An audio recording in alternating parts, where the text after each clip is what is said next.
আসসালামু আলাইকুম। আমি মেহেরপুর জেলার বিশ্বাস কোম্পানির স্ট্রাইকার গাড়ি কিনছিলাম 3 বছর আগে। যে আমার স্ট্রাইকার গাড়ির সাইলেন্সারের ফুটা হয়ে গেছিলো, কিন্তু ওই ভাইদের কাছে আসছে, এসে আমাকে অনেক সহযোগিতা করছে একটা সাইলেন্সার আনিয়ে দেওয়ার জন্য এবং এনে দিয়েছে। আমি অনেক খুশি হয়েছি এবং টিভিএস কোম্পানিকেও আমি অনেক ধন্যবাদ জানাই। সাইলেন্সার পেয়ে তো আপনি অনেক খুশি এখন? জি, আমি অনেক খুশি। আর সাইলেন্সারে তো দেখলেন সবকিছু ওকে? অনেক ঠিক আছে। আচ্ছা, ঠিক আছে। আপনারা দেখতে পাচ্ছেন এই যে টিভিএস স্ট্রাইকার বাইকটি, এই বাইকটির সাইলেন্সারের অবস্থা দেখুন।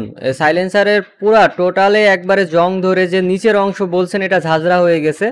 আর শব্দ তো বুঝতে পাচ্ছেন যে এইরকম অবস্থায় শব্দ কিরকম হবে। আসলে একটা বিচ্ছিরি খারাপ শব্দ হচ্ছিল।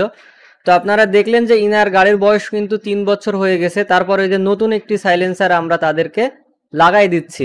তো 3 বছর হয়ে গেলেও টিভিএস কোম্পানির পক্ষ থেকে এখন পর্যন্ত এই ব্যবস্থা করা হচ্ছে যে তাদেরকে যেন নতুন সাইলেন্সারের আওতায় নেওয়া হয়, তারা যেন একটি নতুন সাইলেন্সার পায় এবং গাড়িটির সাউন্ড যেন অনেক আগের মতো সুন্দর হয়ে যায়। তো সেই পরিকল্পনায় অনুযায়ী টিভিএস কোম্পানি আগাচ্ছে। আর যদি যাদের 2 বছরের ভিতরে সাইলেন্সারের প্রবলেম হয়েছে তারা অবশ্যই আমাদের শোরুমে যোগাযোগ করবেন। আমাদের শোরুমের ঠিকানা ডেসক্রিপশনে দেওয়া থাকবে। টিভিএস বিশ্বাস motors, court road, Meherpur. Mobile নম্বর সহ আপনি সেখানে পেয়ে যাবেন। আর যাদের গাড়ির বয়স 3 বছর 4 বছর হয়ে গেছে তারাও অবশ্যই আমাদের শোরুমে যোগাযোগ করবেন।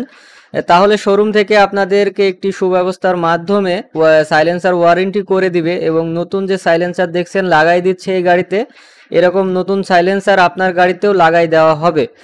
তো বন্ধুরা, যারা ভিডিওটি দেখছেন অবশ্যই ভিডিওটিতে একটি লাইক দিবেন এবং কমেন্টের মাধ্যমে জানাবেন আপনাদের কোনো সাইলেন্সারের বা টিভিএস এর অন্য কোনো গাড়ির সাইলেন্সারের প্রবলেম থাকলেও আমাদেরকে জানাতে পারেন।